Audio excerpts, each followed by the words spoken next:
I met my wife while I was working in Mombasa for Mombasa Serena Beach Hotel. She was a student at Park Place College, and she had come there she had joined as an intern, and by then we used to have interns used to be taken rounds all the department, and at one time she was in accounts, and I was assigned to help her show her how the accounting procedures in the hotel, and it is from there that the love bug beat her, and though she was shy at the moment, I could say, because she was very young, but from time to time I could see the telltale signs that she had fallen in love with me.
College, she came to Mombasa to look for work, and this is where the opportune fell in, and we courted for a while, and I welcomed her to my place. I used to stay in Topanga by then, and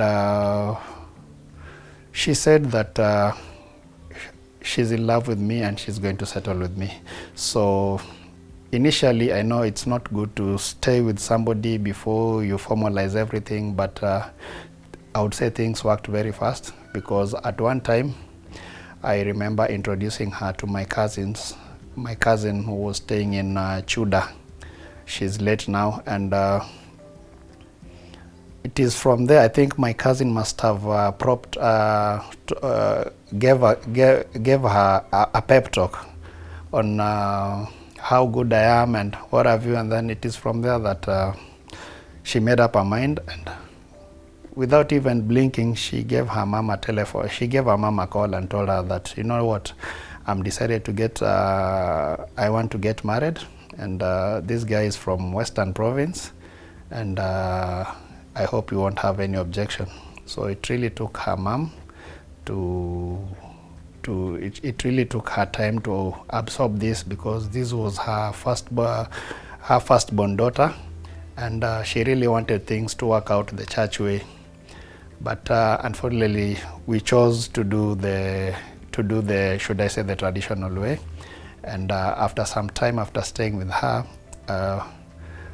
she got a job at a cyber in Shanzu, which she held on up to some time when after close to 4 years, she got a job in Nairobi Hospital as an admin,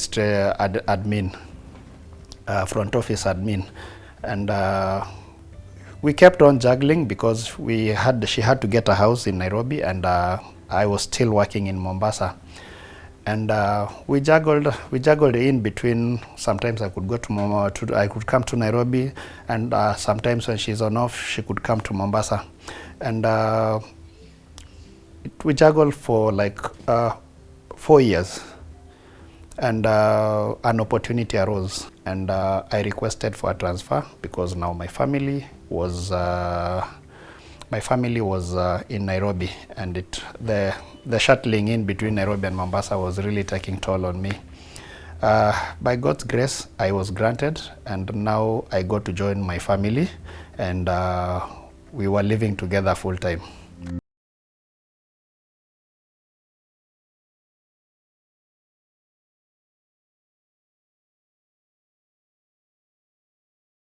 2007, we were blessed with our firstborn son called Regan Ofula, who's now 12 years.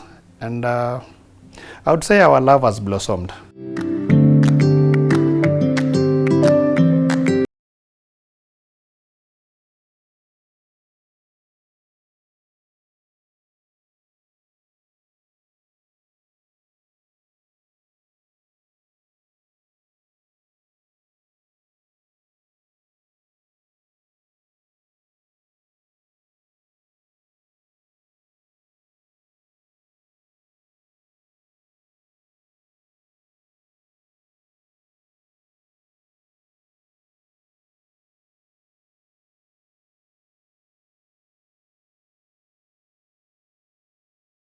Our life was full of positive challenges. One thing is, when I met my wife, I would say we're people who started from the ground, yeah, and we always have to we've always had to challenge ourselves, like like in the corporate world, you know. Career upward mobility, moving up the corporate ladder, is very crucial to many people.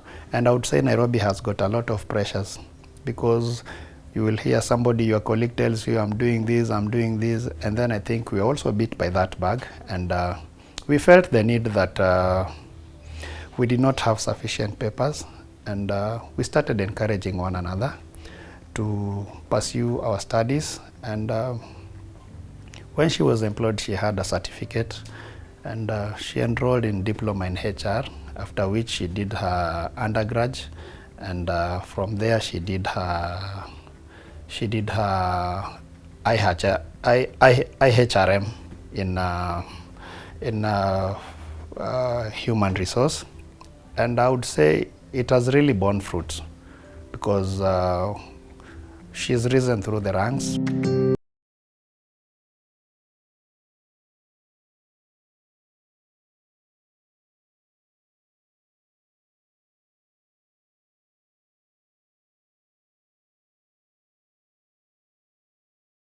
Last year, and immediately she started sleeping, I noticed that she was snoring very heavily, which was very unusual. I tried to wake her up, asking her what could be the problem, and she was half asleep, half awake, and she only dismissed me that she's tired and she wants to sleep.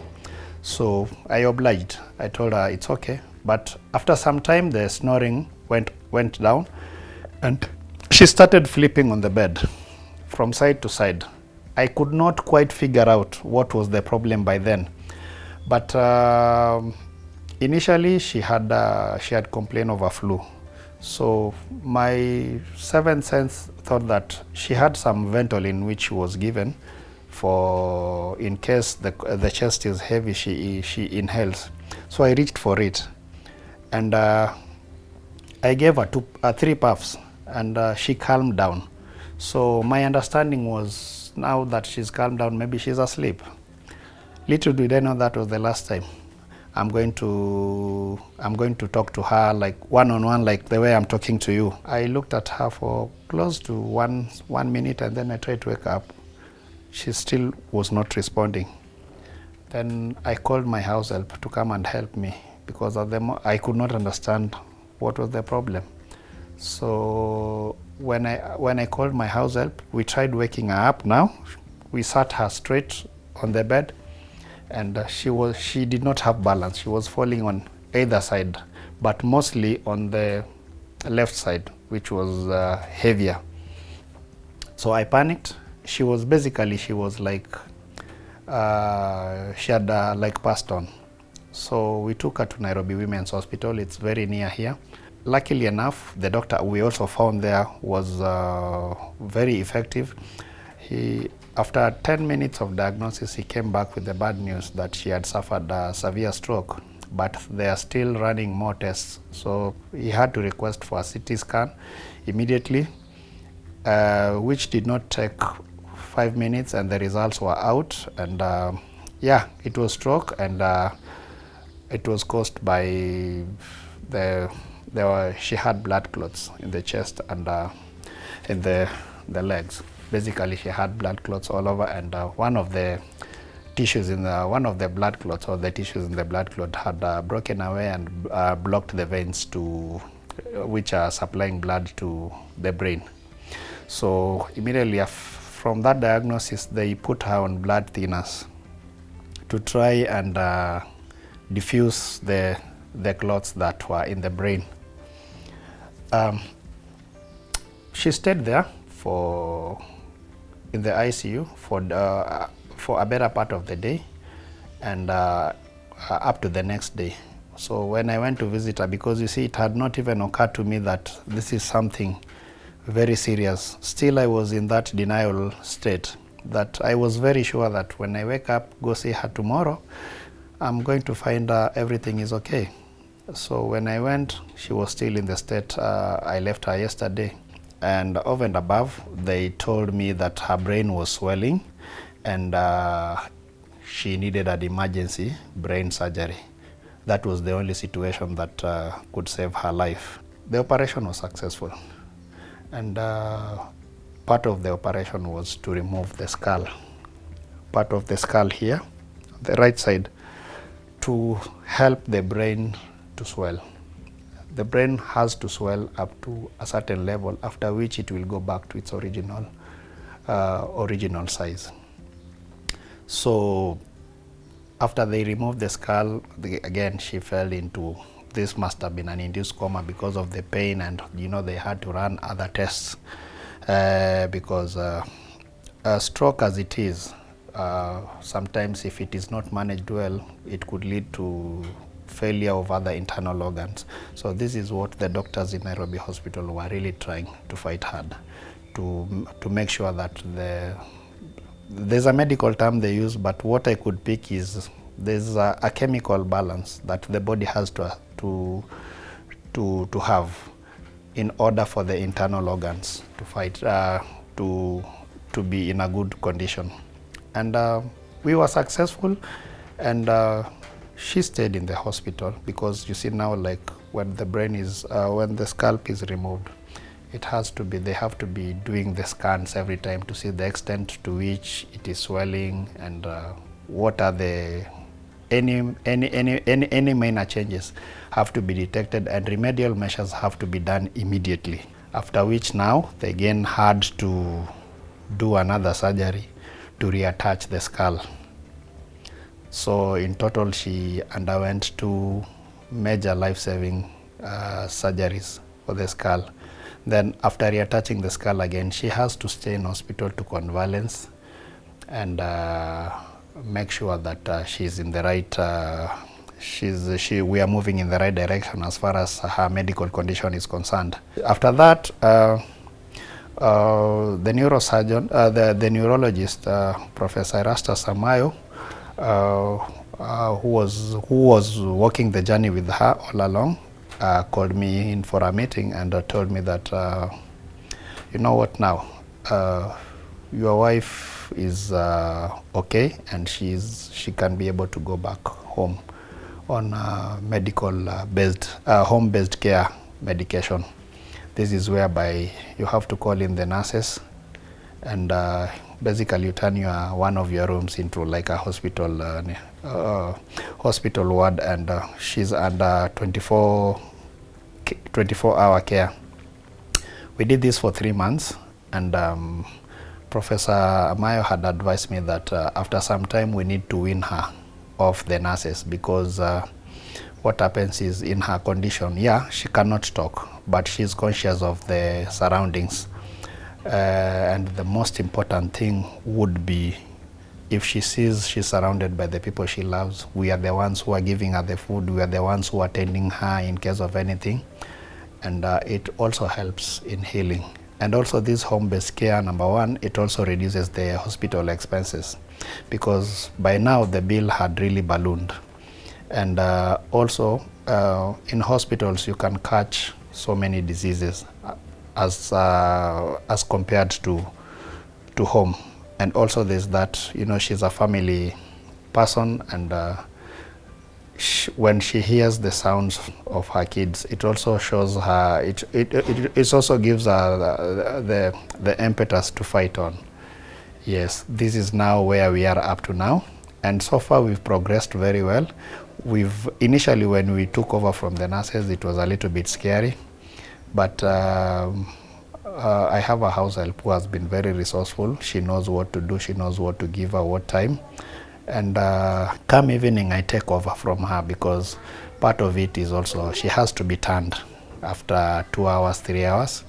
And also we have a physiotherapist who comes in 3 times in a week to do the physiotherapy, because a better part of it is now rehabilitation and trying to trigger the muscles to come back to their normal senses. Yeah. And so far, everything is going on well.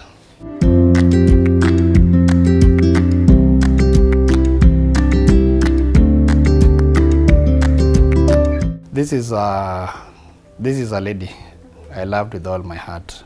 And as I told you initially, when I sought the consent from her parents to marry her, I had promised that I'm going to stay with her, whatever the circumstances. And we've had our own fair of challenges. And as I told you initially, you just have to know how to go about your challenges. And the principle that has held us for long up to today is whatever happens in the house remains in the house.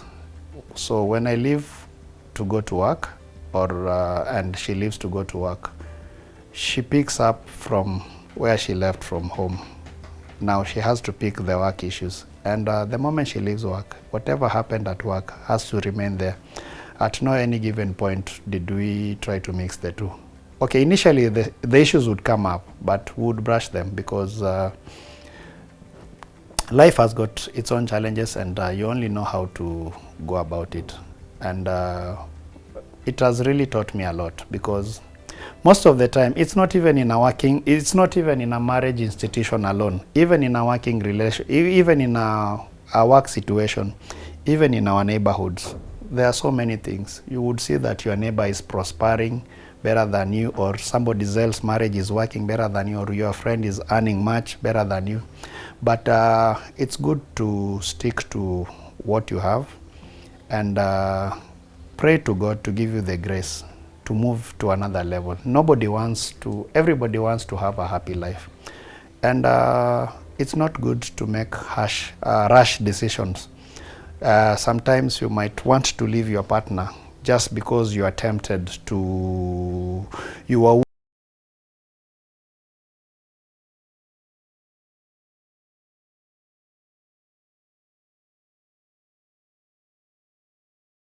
is the moment you keep your family secrets intact, as in you don't discuss your issues with the outside world, you find that things are going to work out. God has got a funny way of making things to work out, because the moment you start telling people how your marriage is not working, and not everybody outside there who tells you good night actually wishes you good night. Yeah, there are so many distractions, and it's better to follow the principles under which the principles you hold to. And the other thing is, as I would say, the young generation, we are living in a very competitive world. So sometimes I would advise people to make sure that in one way or another they have a mentor, be it a church elder, be it in wherever social gathering they are. When you have people who are older than you in age and in experience, you tend to gain a lot as compared to having people of the same age. You know, there's a lot of peer group influence. Yeah. And you know, I would come and tell you, yesterday my wife refused to open for me the door. And you know, you would just tell me, kama ni mimi, huyu angelala nje, you know. you've not solved the problem. Yeah, you also have to ask yourself, what is the reason why she refused to open the door for you? We had those challenges, as I told you, but when you play everything, when you put everything open on the table, it works magic. And one of the key factors that I've realized that is breaking marriages, it's unfortunate, it's a very hard thing to do, but I think everybody has a password on his phone, and I believe in an open relationship. My wife, most of the time my wife knows my password, and even if she does not know, in one way or another, my kids know my password, so I have got nothing to hide. And sometimes you might see the grass is green on the other side, but it's always good to take your time to know what is watering this grass to be green. It could not be, sometimes it cannot be fresh water, it is, maybe there's some sewage pipes that are passing there. And patience is a virtue in everything, not even in marriage relationship alone. Patience is a virtue, and it pays with time.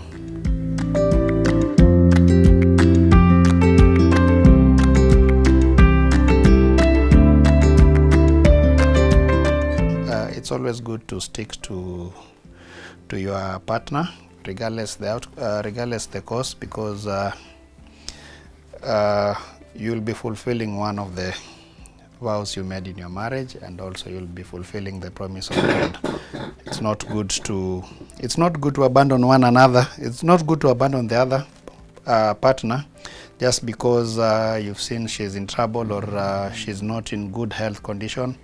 It's not necessarily health. Sometimes it can be even financially, or somebody's down. It's good to be there for one another, because this is why the marriage institution was created.